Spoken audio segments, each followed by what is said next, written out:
Oh man, that's a tough one.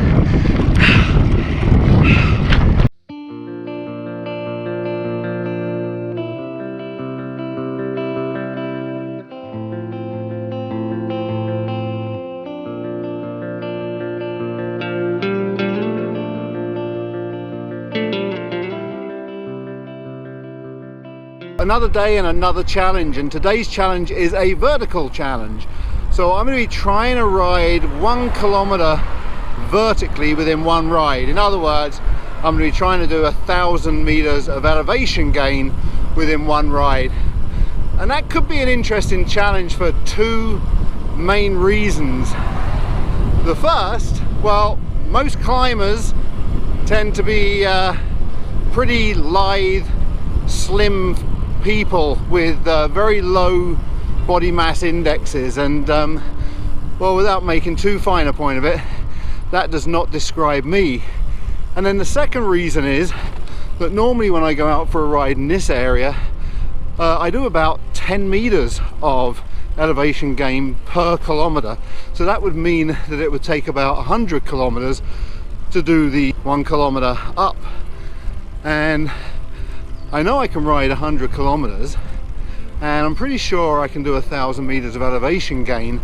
I just don't know if I can do the two things in one ride.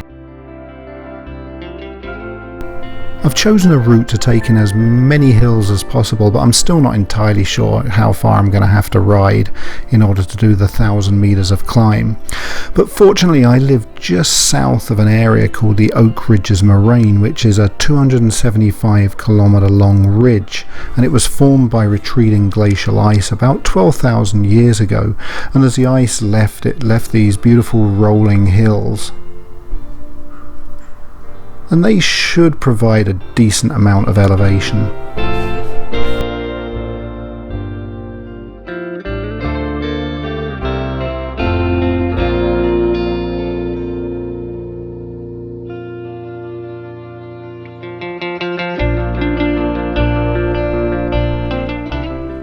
So check this out. This vintage sign just puts such a massive smile on my face. I mean, look at the horse and the rider.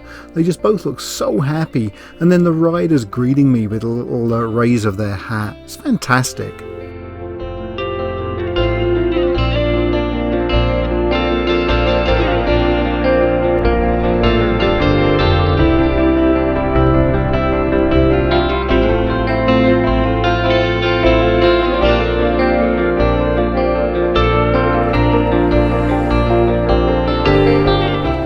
What the hell is that?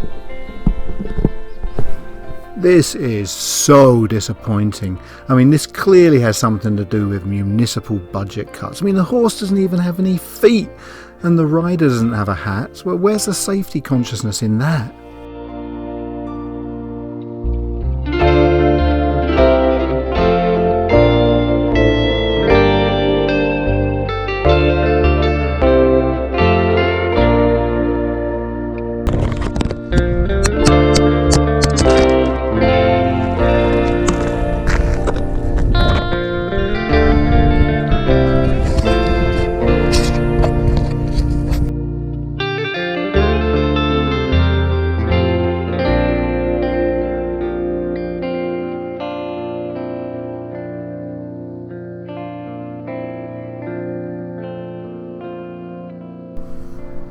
The only real town on the route is Kettleby, and it's actually more of a hamlet than a town. It's surrounded by arable farms and equestrian centres, and it was actually originated in 1842, and it became a site of a sawmill that used the Kettleby River, which is still a really nice place to stop for a break.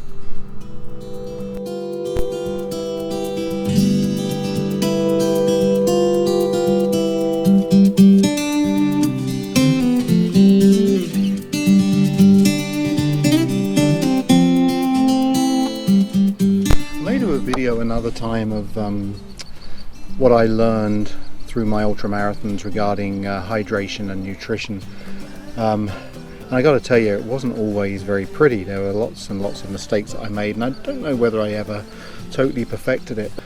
But there is one key lesson I think is significant for everyone and applies to everyone, and that is don't wait until you're thirsty to drink, and don't wait until you're hungry to eat.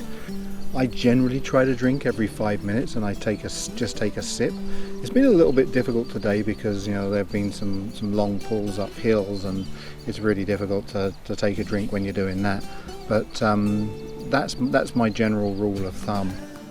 There are multiple reasons why you should sip water rather than glug, but to me the key ones are that when you glug it, it tends to sit heavily in your stomach, and then you want to pee more frequently, and also it washes away the saliva in your mouth, and the saliva is very useful in breaking down the food and putting it to use. I don't think the GoPro is going to do this justice, but this is just an amazing view. We're on Lloydtown Road and we're just approaching Western Road, and when you come over the hill, every time I come over the hill and I see this view, it just absolutely takes my breath away. It's just a shame about all the traffic.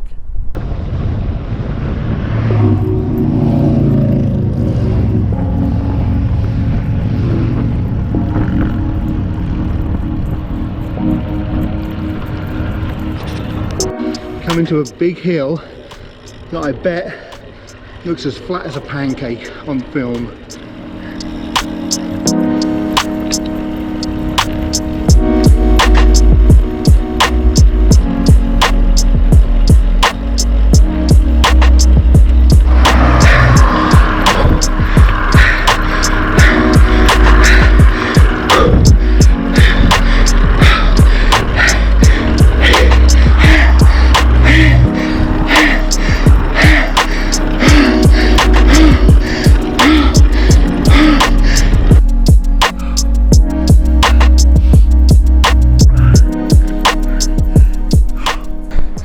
So at the top of that hill my heart rate was, I think it was either 146 or 149, and now, I don't know if you can see that, if that's focusing, it's 102, and I've probably been here maybe 2 minutes, so that's really good recovery. But I have to keep listening to my body and keep listening to my heart, and when I do have those peaks of heart rate, I have to look for the earliest possible opportunity to just regroup and gather my breath and check and make sure that my heart rate's going in the right direction.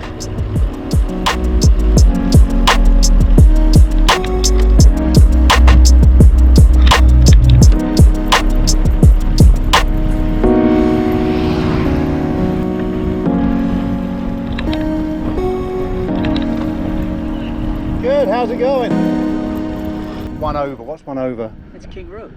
Yeah, King Road. I'll get onto King Road. What? Yeah, I'm trying to do 1,000 meters of climb. Oh, so okay. I'm sort of like just trying to find hills all over the place, you know? I get it. And I don't want to do too much distance, you know? Oh, I get it. Where are you from? What's your original? You're from England? I'm from just outside London.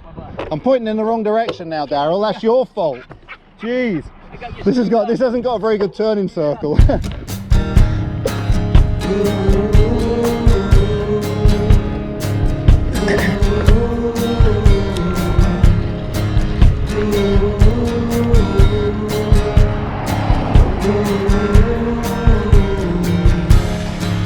I should have locked the gates. It's getting really tough now, but I have done 850 meters, so I think just a direct ride home will give me the extra 150 meters. But for the last few kilometers, every time I hit a hill and I climb it and I look down at the meters, they're kind of creeping up. So I think that's probably indicative of the fact that I'm just getting really tired and a bit sick of hills. But I'm gonna make it anyway. Someday I can repel.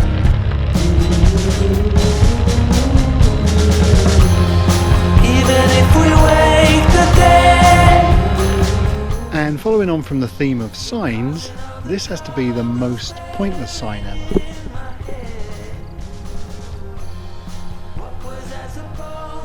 I'm not up on my bylaws, but Whatever it is I'm not allowed to do, I'm not going to do it. Fell into my arms again. You fell into my arms. Been through all this before. One with a silver spoon and crown. You see an open door and feel free to run me down.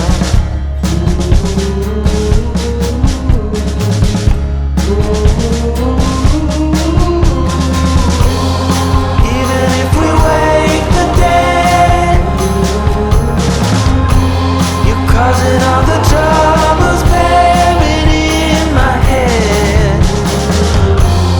What was I supposed to do? Was barely standing when you fell into my arms again. You fell into my arms. Just trying to shade this from the sun. I don't know if you can see that, but it says 1,000 meters. I've done it. So 1,000 meters in 64.62 kilometers. Even if we wait the day, you're causing all the troubles buried in my head. What was I supposed to do? Was barely standing when you fell into my arms again. Walking down this lonely road, me, myself and what is burning in my chest. What was I supposed to do? It's 2 days after the ride. I actually tried to film a summary straight away after the ride, but I was so tired that I forgot to turn the lights on. At least it's given me the opportunity to come back here to this beautiful location, which is Kettleby. Just to summarize the ride, it ended up being 77.5 kilometers long by the time I got home, and I'd done 1,069 meters of climb, and it was by far the toughest thing that I've done on a bike. It was much tougher than the 100-kilometer ride that I did recently. I think the main difference was on the 100-kilometer ride it was mostly flat, so when I was getting tired in the last 20-30 kilometers I could just ease back and put very, very few watts of power into my effort. Whereas on this ride, towards the end, I was doing some colossal hills, and so I was still having to put over 200 watts of power when I was absolutely exhausted. But fatigue and pain aside, this was a fantastic ride. I enjoyed every moment of it, even those moments when I was slugging up the huge, great big hills. I really enjoyed this ride, and I really enjoyed pushing myself and suffering a little bit as well. And I was extremely happy with my heart rate and the fact that I could bring it down and recover fairly quickly. That was definitely incredibly encouraging. And so I'm going to be looking for new challenges over the coming months. If any of you have any suggestions for challenges that you want to present to me, then put them in the comments down below, and I'll certainly have a look at them. As long as they're not too dangerous for me, then I'll give it a go. And coming up on the channel, I've got a few reviews that I want to do. Specifically, I want to review my bike because I seem to use it for a lot of different disciplines. So it's the Giant Defy Advance 2, so I'll be doing a review of that, and then I'll just be looking for new, fun and exciting routes, and hopefully a few trails as well along the way. Anyway, that's about it for today. There's only one more thing to say, and that's I'll see you on the next ride.